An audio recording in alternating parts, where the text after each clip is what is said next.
Dans nos églises, est-ce que vous savez, quand les gens sont pauvres, ils sont engagés. Quand ils sont riches, ils sont...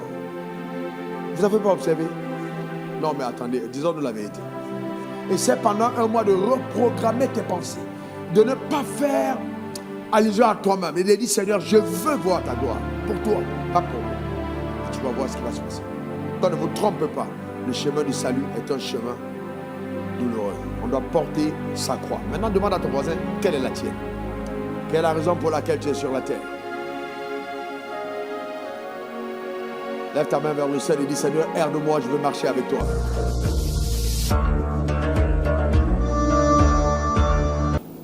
On est là le soir, n'est-ce pas? Je peux vous parler simplement? Ok, gardez ça pour vous. Hein. Vous pouvez garder pour vous? Alors je vais vous dire une chose. Vous n'êtes pas étonné que ce soit nos frères, nos cousins musulmans qui font beaucoup de sacrifices pour les choses de Dieu. Vous n'êtes pas étonné, ça vous... Quand vous arrivez, quand il faut construire une mosquée, vous avez vu, il y a un seul musulman se lève et construit une mosquée. Vous savez ça, non? Un seul. Je ne sais pas si vous avez déjà entendu parler d'un seul chrétien qui s'est levé et a construit une grande église. Moi, je n'ai pas encore entendu parler. Qui s'est levé et puis l'a construit. S'il a construit une petite église, une église, c'est une petite église de quartier. Il va construire une grande église où il met des milliards dedans. Vous avez déjà entendu parler de ça? Non. Voyez-vous? Ce sont les musulmans qui font. On est d'accord. Maintenant, vous dites que l'or et l'argent appartiennent à notre Dieu. Tu le crois vraiment, lève ta main si tu crois. Alors, je vais te poser une question. Pourquoi ton propre Père, si Dieu est ton Père, parce que quand tu peux te dire notre Père qui est aux cieux, pourquoi tu ne fais pas confiance? Et voilà ton voisin, c'est fort. Hein?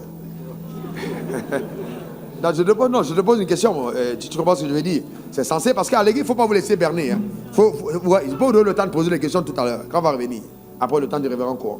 Écoutez-moi bien, je vous pose une question. Pourquoi ton Père ne te fait pas confiance? Et dit, lorsque tu pries notre Père qui est aux cieux, pourquoi il ne te fait pas confiance?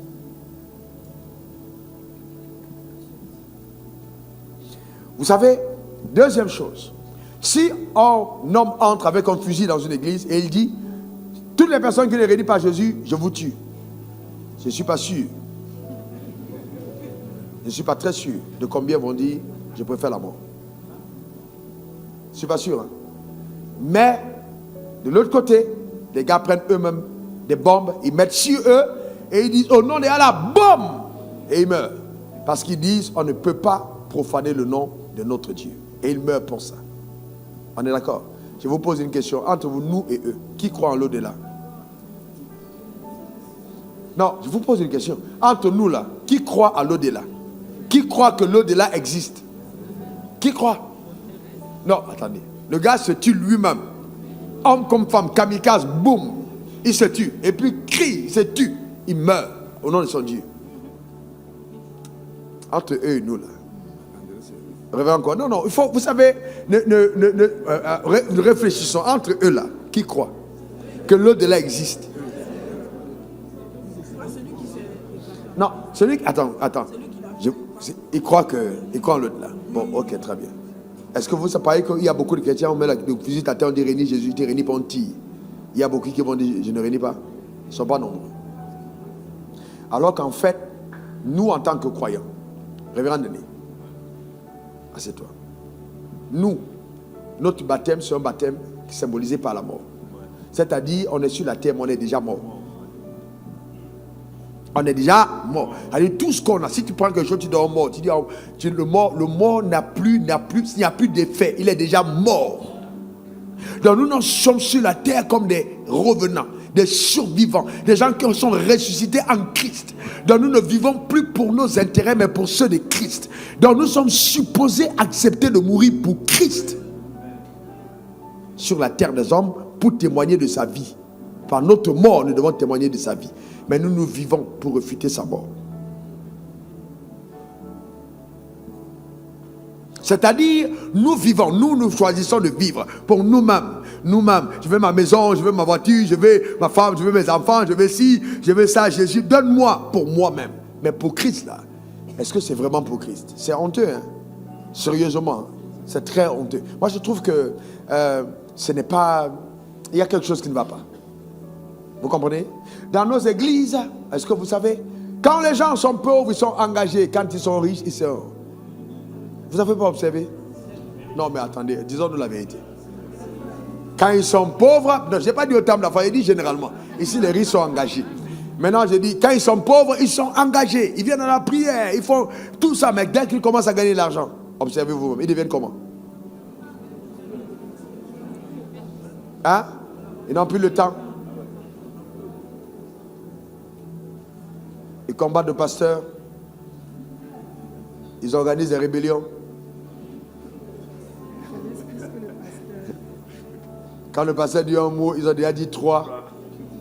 Ils estiment que ce n'est pas ce qu'on devait prêcher. Et quand ils ont un problème, c'est le pasteur qui n'a pas bien prié. Voyez-vous, hein? On doit être sérieux avec Dieu. Profondément sérieux. La Bible dit, heureux ceux qui ont le cœur pur quand ils verront Dieu. Quand ton cœur est pur. Quand véritablement ton cœur recherche des intérêts de Dieu. Et quand tu vis sur terre, dans le but de satisfaire son cœur, rien ne fera défaut dans ta vie. Je vais te prier d'essayer. Essaie ça pendant un mois et donne-moi les résultats. Essaie pendant un mois de reprogrammer tes pensées. De ne pas faire allusion à toi-même. Et de dire, Seigneur, je veux voir ta gloire. Pour toi, pas pour moi. Et tu vas voir ce qui va se passer. Comment est-ce que Dieu va intervenir? Véritablement. Ça, c'est une clé en or pour expérimenter des percées remarquables. Nous chantons parce qu'il vit, je n'ai rien à craindre. Mes lendemains sont assurés. Nous vivons pour lui. Dis encore Amen. Une soeur rentre dans mon bureau un jour, pasteur, ça fait longtemps que j'attends mon mari, je n'ai pas vu mon mari, j'attends mon mari, il y a longtemps que je n'ai pas vu mon mari. Et je lui ai demandé si c'était la volonté de Dieu que tu ne te maries pas. Non, je suis sérieux, hein, j'ai dit, et si c'était la volonté de Dieu que tu ne te maries pas? Et si c'était dans le plan de Dieu que tu attends encore plus longtemps avant de te marier? Voyez-vous? Elle m'a dit, oui, mais pasteur, c'est parce que toi tu dis avec ta femme, tu dis ça.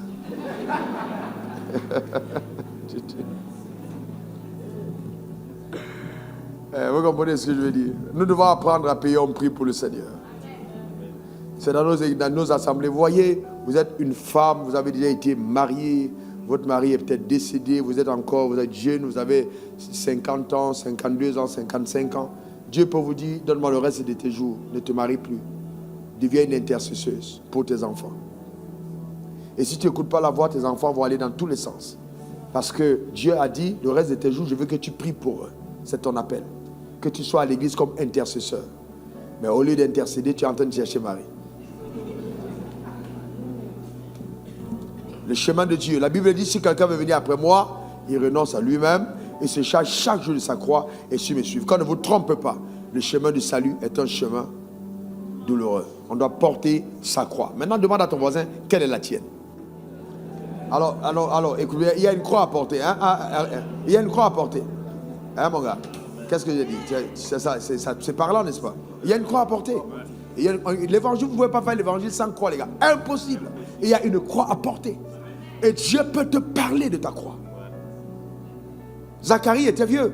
Il dit, maintenant que j'ai vu l'enfant, je peux partir. Donc ça dit, il a vécu jusqu'à cette heure. Il a intercédé pour que ce temps ait lieu. Et il dit, maintenant je peux partir. Il était avancé en âge.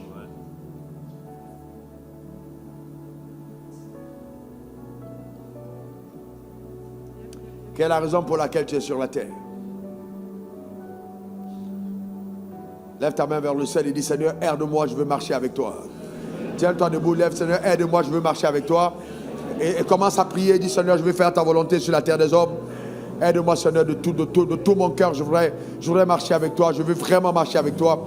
Aide-moi à épouser véritablement tes voies, à marcher sur le sentier étroit du salut. Aide-moi, Seigneur, par ton esprit. Aide-moi dans le nom suprême de Jésus.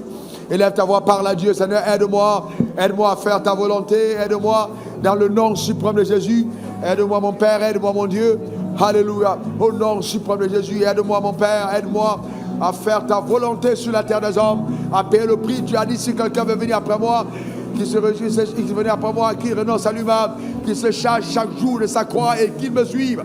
Oh mon Père, que ton nom soit béni et glorifié. Merci pour ton extrême fidélité. Honneur et gloire à toi, Seigneur, pour ce que tu es, pour ce que tu fais, dans le nom suprême de Jésus. Sois béni, mon Père. Sois exalté, sois élevé, sois honoré. Je veux, par ta grâce, payer le prix conséquent. Aide-moi, Père. Aide-moi. Aide-moi, Père. Aide-moi. Aide-moi. Aide-moi. Aide-nous, chacun d'entre nous, par ton esprit, à payer le prix. À payer le prix, Seigneur. À payer le prix, dans le nom suprême de Jésus. Merci, Seigneur. Écoutez-moi bien. Je vous rends ce témoignage d'un homme de Dieu, un homme de Dieu dont Dieu s'est sérieusement servi. Et il avait dans son corps, il portait une maladie qui était invisible et que seule sa femme voyait quand il se déshabillait. Mais Dieu l'a véritablement utilisé, et Dieu a marché avec lui avec force. Et personne ne connaissait qu'il souffrait de ce mal quand il se tenait au devant de l'autel et que toutes les nuits lui-même, il criait au devant du trône de Dieu pour être délivré de ce mal. Mais il n'en était pas délivré. Mais il servait Dieu avec joie. Il adorait le Seigneur de tout son cœur. Il a fait tous les hôpitaux. Aucune manifestation de puissance pour le guérir, alors que la main de Dieu était agissante fortement au travers de sa vie. Souvent, il y a une écharpe que chacun d'entre nous, selon notre appel, nous devons porter. Il a dit, je ne peux pas. Cet homme ne pouvait pas. Il disait, je ne peux pas même me déshabiller devant quelqu'un. Parce que mon corps, quand on le voit, il est répugnant. Au point où cet homme de Dieu ne pouvait même pas se laver devant sa propre femme. Mais quand il apparaît en public, c'est la gloire de Dieu. Le Dieu qu'on sert est extrêmement mystérieux. Extrêmement mystérieux. Extrêmement mystérieux.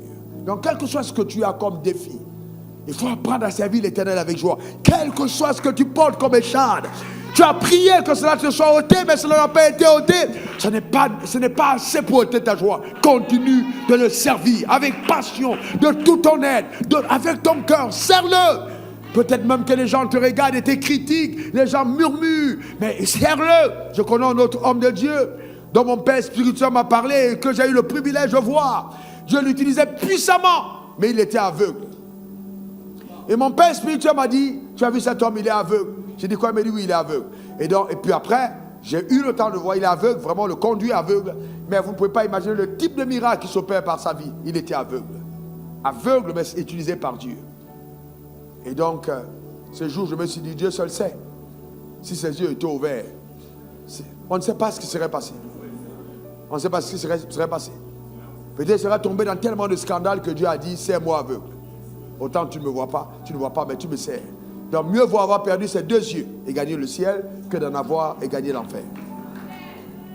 Donc il y a tellement de choses qui peuvent arriver, frères et sœurs. Je voudrais t'encourager. Ce n'est pas parce que Dieu te promet une visitation, une abondance, que tu ne porteras pas ta croix. Il arrivera un domaine de ta vie où il y a des choses que tu vas endurer. Mais tu dois avoir de la joie d'endurer ces choses tout en servant le Seigneur. Rien ne me séparera de l'amour de Christ manifesté par Jésus-Christ, mon Seigneur et mon Sauveur. Quel que soit ce qui arrive.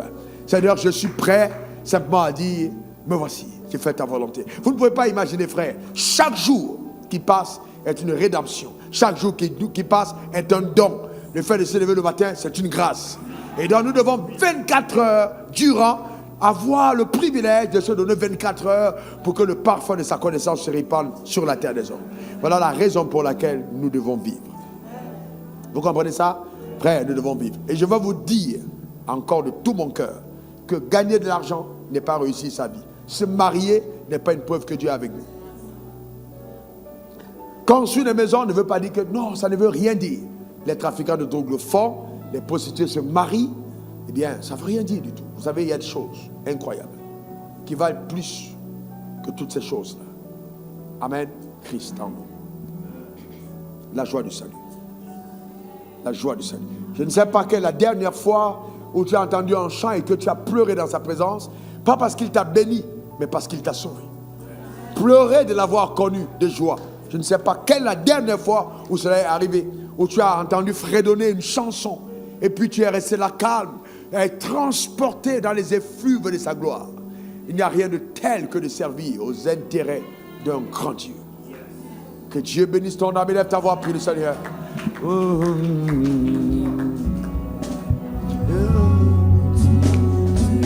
Oh, que ton nom soit béni.